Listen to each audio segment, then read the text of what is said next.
So heto mga idol, maraming mga Gilas fans ang natutuwa dito kay Coach Tim Cone dito sa pinaka-latest niyang pahayag about our chances on winning the gold medal sa paparating na Asian Games. Pero bago muna ang lahat mga idol, pasubscribe naman dyan at pakilike na rin ang video na ito bilang suporta dito sa ating channel, Maestro Coach TV. So heto mga idol, unti-unti nang tumataas ang level of excitement ng mga Gilas fans dahil ilang araw na nga ang binibilang natin at paparating na itong Asian Games na ito na gaganapin sa bansang China. At ang isa sa mga inaabangan dyan ng maraming mga Pinoy basketball fans ay ang muling paghaharap ng national team ng bansang China at itong ating Gilas Pilipinas. As we all know, tinalo nitong ating Gilas Pilipinas ang mga Chinese players na yan sa dulo ng kampanya ng ating national team sa nagdaang FIBA World Cup na yan. At this point, nasesense natin na talagang gagawa ng paraan itong bansang China na wag muling maulit ang kanilang pagkatalo dito sa ating national team dahil nga sila ang host country dito sa paparating na Asian Games. Of course, may pride din ang mga yan.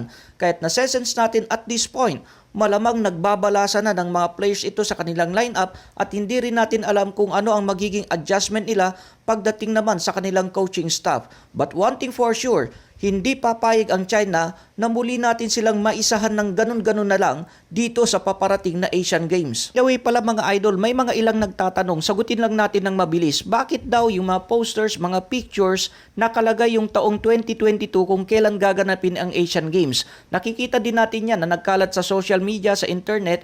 Well, simple lang ang sagot dyan.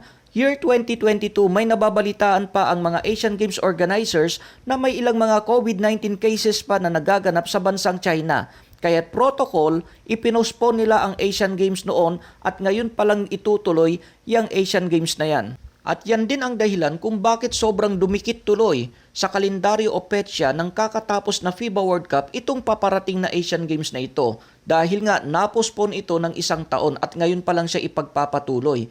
Yun nga lang, ang komento pa rin ng mga fans, sana man lang, nag-postpone din lang itong Asian Games organizer, sana namili na lang sila ng buwan na kahit papano ay malayo-layo dito sa buwan kung kailan isinagawa ang FIBA World Cup para man lang makapaghanda ang mga Asian teams na naglaro dyan sa kakatapos na FIBA World Cup na yan. On the other hand, in fairness, ang iniisip siguro nitong mga Asian Games organizers hindi lang naman basketball ang kanilang kinikater, kundi lahat ng mga sporting events. Kaya siguro iniisip nila, bahala kayong magprepara ng inyong national basketball team basta't ang Asian Games ay darating sa buwan ng Setyembre hanggang buwan ng Oktubre. Siguro yun ang nasa isip ng mga Asian Games organizers na yan.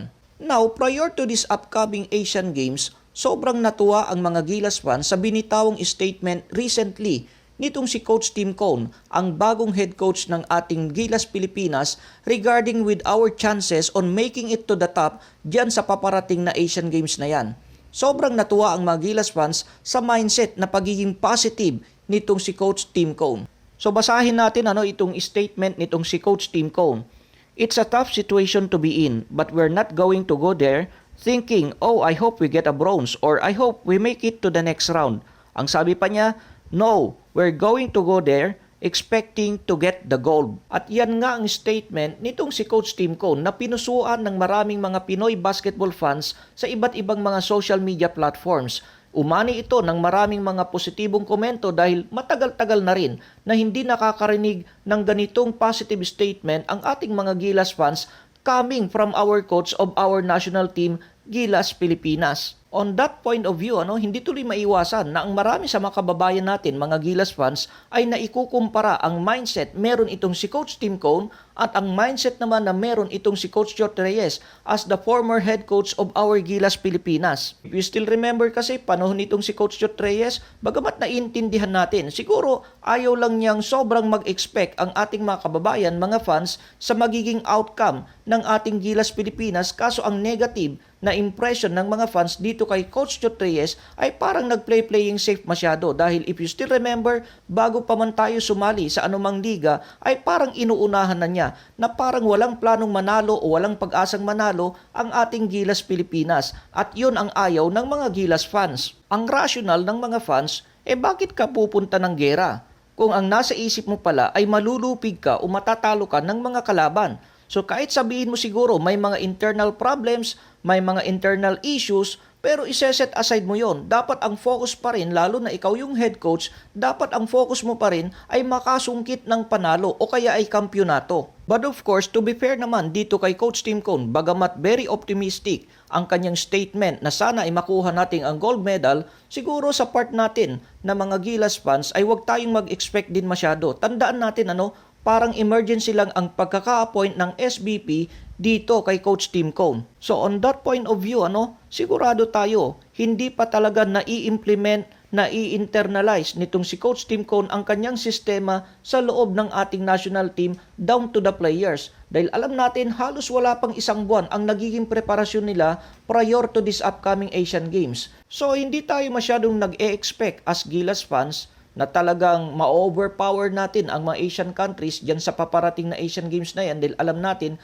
kulang tayo sa preparasyon.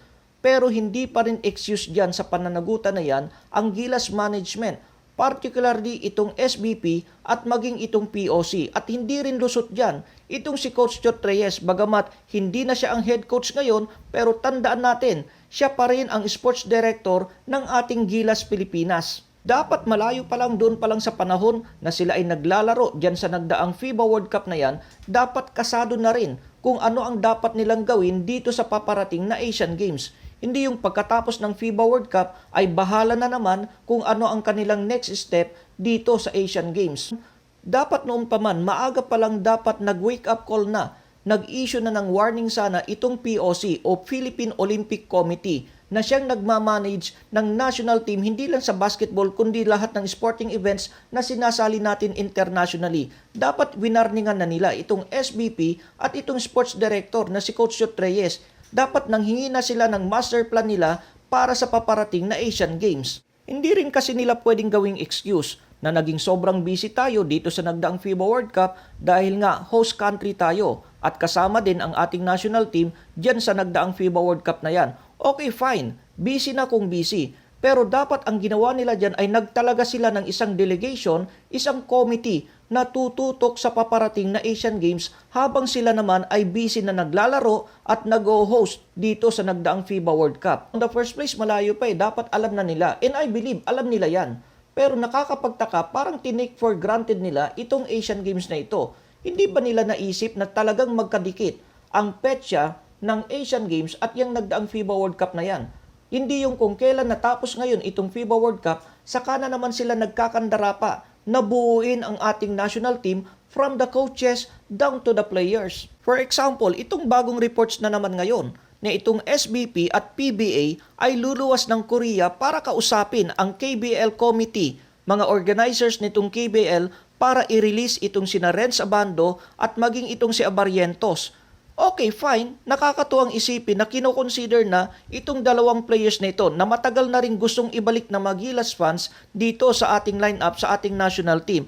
But the thing is, bakit ngayon lang nila ito aayusin? Kung kailan araw na lang ang binibilang ay opening na ng Asian Games. Kaya tuloy, natatawa na lang, sa halip na mainis yung ibang mga Gilas fans, natatawa na lang. May mga nababasa tayo, dapat daw pala ang team song nitong mga organizers ng ating national team ay yung kanta nitong si Gary Valenciano na Di Na Natuto. Kasi totoo nga naman, paulit-ulit na lang itong senaryo na ito, di na natuto. Itong mga organizers, mga officials ng ating Gilas Pilipinas, bakit lagi na lang ganito na naghahabol tayo sa oras, lagi na lang ganito na ang issue natin ay kulang sa preparasyon. Pero nonetheless, kagaya ng dati, sa kabila ng mga concerns natin na ito, of course, as a Filipino, ay nakasuporta pa rin tayo dito sa ating national team, lalo na sa mga players ng ating Gilas Pilipinas. Still, let's hope for the best na sana kahit papano ay masungkit pa rin natin ang gintong medalya para sa paparating na Asian Games na yan. Ikaw naman, Idol, sa tingin mo, kung bibigyan mo ng rating itong ating Gilas Pilipinas pagdating sa preparasyon at sa tsansa natin na masungkit ang gintong medalya sa paparating na Asian Games, ano ang rate na ibibigay mo? I-comment mo lang yan sa ibaba. At sa tingin mo rin, dito sa Asian Games na ito, sino kaya ang pinakamatinding Asian national team ang pwedeng makaharap ng ating national team na Gilas Pilipinas? I-comment mo lang yan sa ibaba. Ingat and God bless.